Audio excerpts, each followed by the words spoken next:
At my usual bar, sipping on my regular whiskey on the rocks, I was suddenly addressed by a familiar voice from behind. Wait, what? Are you kidding me? Why are you here of all places? I turned around with a feeling of disgust, as if I were scratching glass with my nails. To my surprise, it was my ex-wife, Olivia. Olivia, what brings you here? That was my reply. Well, I like the ambience of this place and have taken a liking to it. It's a bit pricey, but my husband earns well, so the high prices suit us just fine. You, on the other hand, don't earn so much, so coming here must be quite a stretch for you, right? It's pathetic to see you trying to punch above your weight. Or perhaps you decided to blow all your savings for today?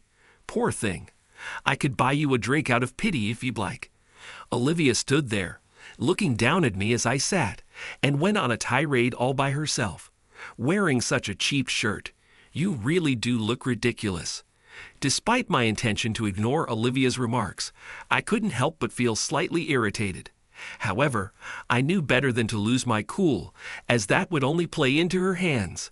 I just wished she would leave me alone and move to another seat. My pleasant time enjoying my drink was completely ruined. To my dismay, Olivia decided to sit next to me. Feeling all right? You're probably still stuck in that dreary little salon, working as a hired hairstylist, living on a meager salary for life. How pitiful. On the contrary, my husband is about to be promoted to manager. Unlike you, he's a competent individual. It's astonishing how different you two are, despite being brothers. I really made the right choice by leaving you. Olivia continued to spew her venomous words. Being bombarded with so much sarcasm, I almost started to wonder if this was some kind of twisted service mentality.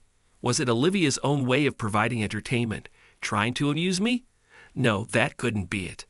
I shook my head to clear those thoughts and reminded myself once again how terrible my ex-wife truly was. After all, Olivia was the woman who, while married to me, cheated with my brother and then divorced me to marry him. The fact that such an awful person exists outside of TV drama still sends shivers down my spine. Wanting nothing to do with her, I resolved to keep my responses as neutral as possible. So Noah is moving up in the world. Congratulations, I said to Olivia. Such a pitiful younger brother, Olivia sneered, continuing to look down on me with disdain. Then, a regular patron of the bar, Ava, who had been silently listening to our entire conversation, spoke up. Ava and I often met at this bar and shared stories with each other. Excuse me, Ava said. I don't know what your relationship with Michael is, but you sure are arrogant. Listening to you is quite unpleasant. I don't know who you think you are, but do you even know anything about him? Michael, who's sitting right here? I hardly managed to say, Ava, it's okay. There's no need for you to say anything. But Ava, tilting her wine glass with a triumphant look, said to me, you should just speak up. Why not put this superficial, vile woman in her place? Hearing this, Olivia raised her voice. What the? Who do you think you are, madam? It's rude to speak like that to someone you've just met. Mind your own business. Ignoring Olivia's words, Ava continued. Rude. That's funny coming from you, who's far ruder. But go ahead, take a good look with those murky eyes of yours. Mason, show this rude woman the magazine from earlier, please. Ava called out to Mason, the bar owner. The magazine? Right, here it is. Mason placed an issue of the internationally renowned fashion magazine Beauty Woman, abbreviated as BW, on the counter where the three of us were seated. Wait, what is this? Olivia was taken aback as she looked at the cover of the magazine. My name is Michael. I grew up in a town just outside of New York in a family of 4. My father, mother, brother Noah, and myself. My father was known to be good at drawing since he was a child and aimed for art school after high school. But after failing the entrance exams 3 times, he gave up on his dream. Having entered the workforce with just a high school diploma, he struggled to find a well-paying job. My mother, who was quite naive and sheltered, married my father by chance and resented him for their life of poverty and his lack of higher education. Because of this, Noah and I were raised with our mother constantly drilling into us that getting into a high-ranking school is the most important thing in life. Noah sincerely believed in what we were taught and never neglected his studies, even during the busy times of club activities in middle school. Eventually, he advanced to a high school with a high academic standard. In high school, he maintained top grades and went on to attend a prestigious university from which he graduated. However, I was not influenced by either my mother or Noah. Despite giving up on art school, my father would paint as a hobby on weekends and visit exhibitions of acquaintances who were painters. I was influenced by my father and shaped by his character. I'm going to check out some paintings at a gallery in Chelsea. Want to come along? I was often invited by my father on Sundays like this, and while my brother Noah had no interest at all, I was fascinated by art, so I frequently joined him on such outings. My father had many acquaintances in the art world, and as a child, I had many opportunities to meet artists who were friends of my father. This influenced my decision to become a hairdresser, leading me to enroll in beauty school instead of high school. After graduating from middle school, most of my classmates went on to high school. It's not that I didn't consider it. I thought that following my mother's advice to graduate from a good university and secure a job at a stable company was a perfectly fine path. But since Noah had already taken that path, I felt I didn't need to. There was another reason. When I was in 9th grade, I overheard my mother saying to my father late at night, "How are we going to afford Michael's further education with just Noah's tuition and tutor fees? Our finances are already stretched." That, though I felt guilty for eavesdropping, became the deciding factor for me to feel that it was okay not to go to university. Admittedly, beauty school also required tuition, but I managed by working part-time to cover the costs and my personal expenses. I enjoyed my studies in beauty, which seemed to suit me well. Therefore, I never doubted that I was leading a successful life, and at 18, I was content with my job as an apprentice hairdresser, even though the pay was low. 2 years after entering the workforce, I was recognized as a hairdresser and started living independently. Life was tough but manageable if I kept my expenses in check. Then a turning point came after a class reunion when we turned 18. It's been a while, Michael. I was approached like this by Olivia, who was a classmate in elementary and middle school. Hi, I didn't remember her. No wonder. Despite attending the same elementary and middle schools, we were only in the same... What are you apologizing for? I felt strange discomfort in the air, making even a coffee tasteless. I should be the one to say it, not Noah. Olivia spoke up. I couldn't believe my ears. I'm sorry, Michael. I want to divorce you and be with Noah, Olivia stated firmly. I was utterly confused. I don't understand what you're saying. That was all I could muster in response. I've grown to dislike our marriage, and I've fallen in love with Noah, Olivia explained. Wait, Olivia, do you realize what you're saying? You're married to me, right? Falling in love with my brother? Don't you think that's wrong? How did things end up like this? I was lost, unable to figure out who was in the wrong or what went wrong. I know it's wrong to be with your wife, but Olivia's passion moved me too. No, I admit it. At that moment, something snapped inside me. I had resolved to protect my wife as family once we decided to marry, even though I was still unreliable, aiming to improve gradually. But Olivia had decided on her own to divorce me, and she involved my brother. I recalled her late returns, but I too often came home late from work and thought she was just busy with her job. Was she meeting Noah all this time? I didn't know how it happened, nor did I want to know any more. The fact was, my brother and wife were sitting in front of me, both saying the same thing. Fine, do as you please. Disgusted, I left the cafe. However, since Olivia and I lived together, she returned home after I did. The atmosphere was awkward, but I confronted her. I wish you had spoken up if you were dissatisfied with me, I said. Olivia replied, I'd like you as a person, Michael, but I prefer Noah because he has a higher education and income. I was trembling with anger. Yet, knowing that women might seek education and income, I tried to calm myself, thinking it was inevitable. Sorry for not earning more, but did you have to go about it this way? I managed to keep my cool as I said this. Olivia simply stated, I'm not to blame, and went to her room. Watching her leave, I felt utterly indifferent.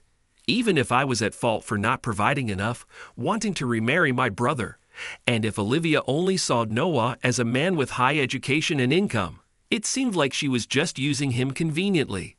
I thought Noah was crazy to consider being with his brother's wife, but he was supposed to be a serious, hard-working person.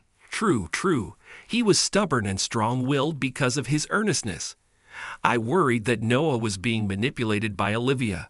"Noah, think it over again," I messaged him. "Olivia said she wants to marry you because you are well-educated and have a high income. If she doesn't truly love you, I'm worried about the future." But his reply was disappointing. "It's uncool to say such things just because you want to keep Olivia."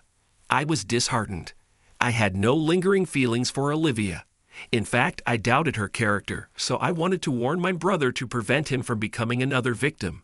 But this was ultimately a matter of personal judgment between adults, so I felt I couldn't say anything more to Noah. And so, I agreed to the divorce.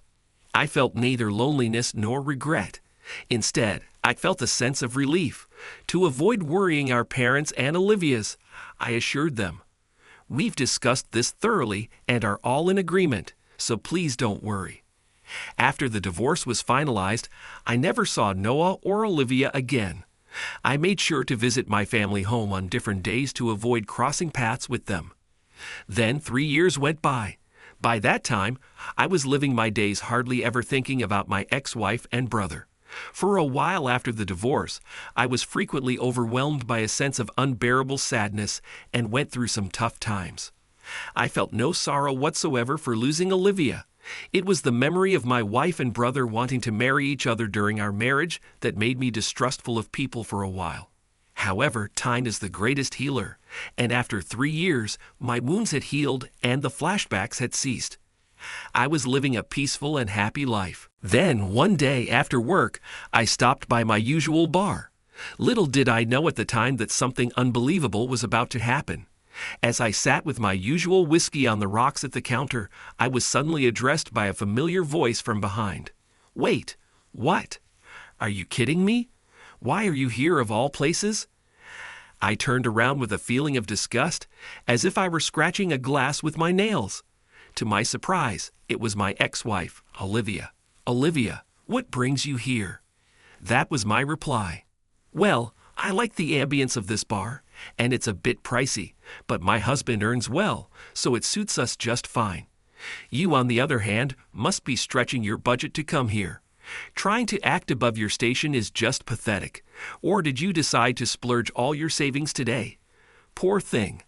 I could buy you a drink out of pity if you'd like." Olivia stood there looking down at me seated and rambled on by herself. I chose to remain silent, listening to her without engaging, knowing that arguing would only bring me down to her level. Undeterred, Olivia continued. "Wearing such a cheap shirt, you really do look ridiculous." Despite my intention to ignore her, I couldn't help but feel a bit irritated by her comments. However, getting angry would only play into her hands, so I kept my cool. All I wanted was for her to leave me alone, so I moved to another seat. My pleasant time enjoying my drink was completely ruined. Then, unbelievably, Olivia decided to sit next to me. "2 Kir Royales, please," Olivia ordered from Mason, the bartender. Within 3 minutes, 2 Kir Royales were placed in front of us with a thud. "Here you go." Olivia handed one of the drinks to me. I nearly fell off my chair. "Wait, this is for me," I said, surprised. "Of course, it's not like I'm going to drink both at the same time," Olivia replied.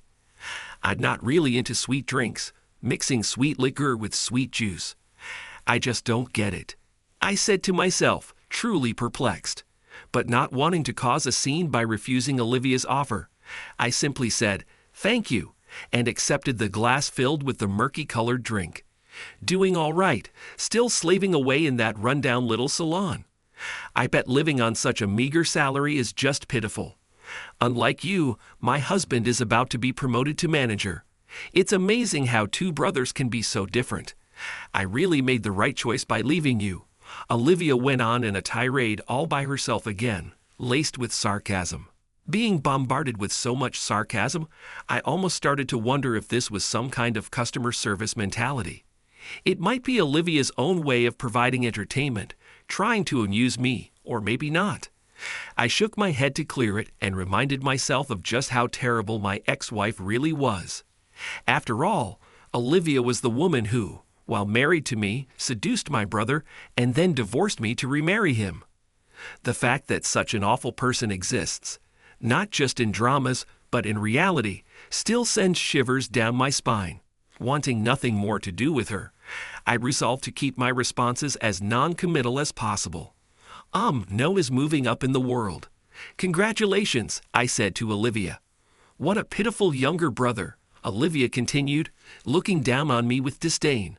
Then, Ava, a regular patron who had been silently listening to our entire conversation, decided to speak up. Ava and I often met at this bar and would share stories with each other. Hey you, I don't know what your relationship with Michael is, but you sure are arrogant. It's quite unpleasant to listen to. I don't know what your status is, but do you even know anything about him? Ava said, directing her words toward Olivia. Michael sitting here, I quickly said to Ava. Ava, it's okay. There's no need to say anything more. But Ava, tilting her wine glass with a triumphant look, said to me, Michael should just speak up. Why not put this superficial, vile woman in her place? Hearing this, Olivia raised her voice. What the who do you think you are, ma'am? It's rude to speak like that to someone you've just met. Mind your own business. Ignoring Olivia, Ava continued, rude? That's funny, coming from you, who's far ruder. But go ahead, take a good look with those murky eyes of yours, Mason. Show this rude woman the magazine from earlier, please. Ava called out to Mason, the bar owner. The magazine right here. It is, Mason said, placing an issue of the internationally renowned fashion magazine Beauty Woman, abbreviated as BW, on the counter where the three of us were seated. Wait, what is this? Olivia was taken aback as she looked at the cover of the magazine. That's right, the man on the cover is Michael, Ava said with even more pride. No way! Isn't this a photo with the global music icon Maria Smith? What's going on? Olivia, in panic, flipped through the magazine. Wait, a 10-page feature on Maria and Michael? Olivia frantically flipped back and forth through the magazine, looking at the articles and photos. Then she demanded an explanation from me. Explain this. Michael, Ava began to explain on my behalf. As you can see, Michael has become the exclusive hair and makeup artist for the world-famous singer Maria. His talent has been highly praised, and he's been offered to do hair and makeup for models and fashion shows by famous designers who appear in Paris Fashion Week. You, with your dry fashion sense, probably only know about domestic matters and are clueless about the global scene. Michael, the hair and makeup artist, is a celebrity worldwide. While listening, Olivia kept muttering, "No way," in disbelief. Then she exclaimed, "But Michael, you were just a hairstylist in a small suburban salon. How did you rise so high all of a sudden?" I participated in various contests while working as a hairstylist. Even when we were married, I talked to you about it, but you looked down on me, didn't listen, and showed no interest. I didn't make it in domestic contests, but when I took a chance on international ones, I was recognized.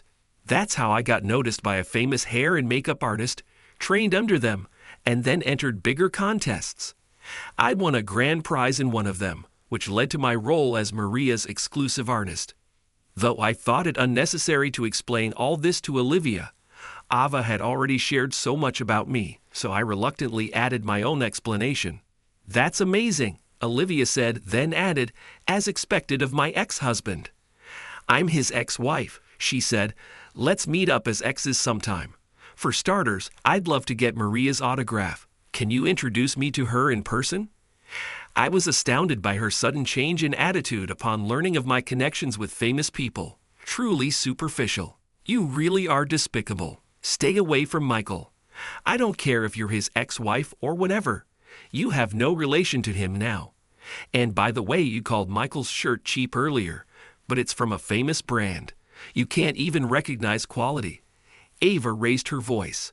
But Olivia, undeterred, said, "Hey, Michael, actually, I've been regretting it. I think you are the better man after all. Noah has been all about work lately and doesn't pay attention to me. I'm lonely. Please, I'm going to divorce Noah anyway, so won't you give us another chance?" While she entwined her arm with mine, I instinctively shook her off, saying, "Stop it." Ava then remarked, "Michael, you really shook her off from the bottom of your heart."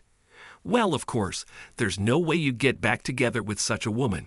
Just then, as Ava was about to continue, she exclaimed, "Speak of the devil." I turned around in response to her shout, only to see a familiar figure, Emma. The woman I called Emma was my girlfriend. Emma, don't get the wrong idea. Michael did nothing wrong. It's this woman who's at fault. She came on to him unilaterally. Ava explained on my behalf. "Yes, I saw everything. You're Olivia Michael's ex-wife, right? He's shown me a photo of you before. I know how much Michael truly despises you. I've been watching from a distance for a while now." "You're really shameless," Emma said. Ava laughed heartily, saying, "The always quiet and kind Emma speaking such sharp words." Olivia turned pale. "Wait a minute. Emma, isn't she Michael's childhood friend?" Emma was taken aback. "Wait, how does she know about me? That's scary." Then, a familiar male voice spoke up. "Olivia, what was that earlier, asking Michael to start over, getting so close to him?" Noah, my brother and Olivia's husband, stood there. "What? Noah, when did you get here?" Olivia was flustered. "I saw you coming on to Michael. I heard everything. We're getting a divorce, you deceitful person," Noah said, his voice trembling. Then, turning to Michael, he continued, "I know I wronged you by marrying Olivia in such a manner, but I've finally seen the light. I was naive, fooled by Olivia's convenient lies and deceit. I feel ashamed of myself. I sincerely apologize for hurting you, my brother. I truly am sorry. It's okay. I don't hold a grudge if you've come to your senses." "That's good, but maybe you should be more discerning about women," I said. He replied, "You're right. I'll reflect on this. I'll start over after the divorce." Olivia, in panic, clung to Noah's arm. "No way. I won't accept a divorce." "What are you saying, Noah? Didn't we swear our love to each other?" But Noah, with a look of disgust, shook her off. "Don't touch me. Regarding the divorce, I'll have my lawyer send you the papers." Olivia was in tears. "But that's so cruel. I've loved you since we were kids. When I transferred in elementary school, you were so kind to me. I dreamt of marrying you someday. And when we met again at the reunion as adults, I was so happy we could date and then marry. Emma, she was just a girl from another school who attended the same swimming class as you in elementary school, right? I always saw you were returning from the class with her, and now you're with her. That's so unfair. I love you more." Olivia sobbed. I was dumbfounded. "Then why did you decide to divorce me and remarry my brother while we were married? That's just cruel, isn't it? Do you understand how I felt when I was betrayed by both my wife and brother? Have you ever considered anyone else's feelings? You just want whatever you desire at the moment, right? That's childish thinking. No, even children can understand other people's pain. After our divorce, I struggled with insomnia because of the emotional pain. Then, through a friend from my hometown, I reconnected with Emma, who comforted and supported me during my tough times. She thought about my pain with me. And now, Olivia, you've hurt my brother Noah in front of him. You came on to me, asking to start over. How many times do you need to hurt people before you're satisfied? You're truly the worst." I vented. Olivia tearfully said, "But it's natural to want a husband who is capable and earns well, right? I left you for Noah because he had a higher income. But now you have become successful and famous, so naturally, I want to get back with you." In the next moment, Ava burst into laughter, saying, "Michael and Noah, this woman is unbelievable. Cut ties with her quickly." Then, turning to Olivia, Ava said, "Olivia, I can somewhat understand your feelings, but fundamentally, you're wrong as a person. If you want, I'm always here at this bar. Come and see me, and I'll give you a thorough scolding to straighten you out." Mason interjected, "Once you enter Ava's lecture, hell, Even crying children go silent.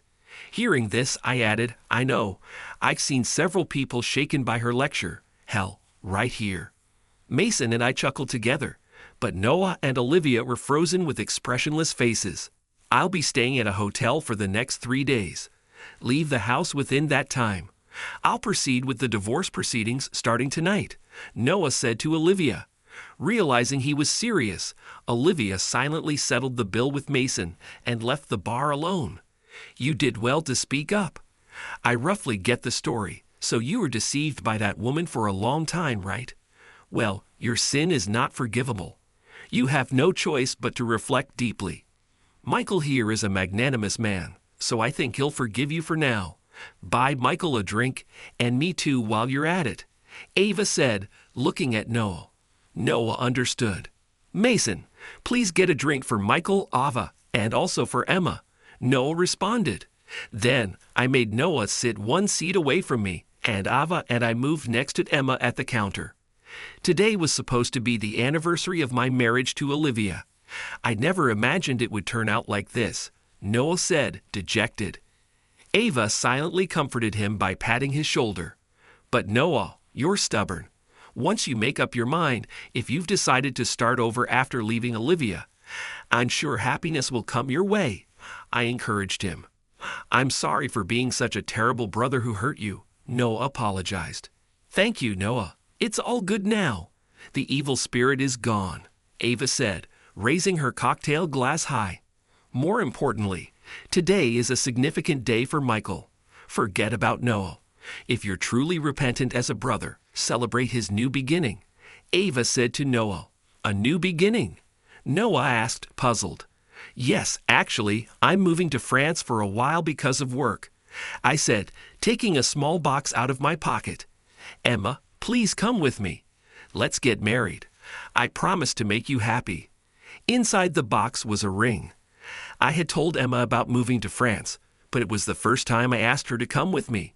Tears welled up in Emma's eyes as she answered strongly, Thank you. I'd be happy to come with you.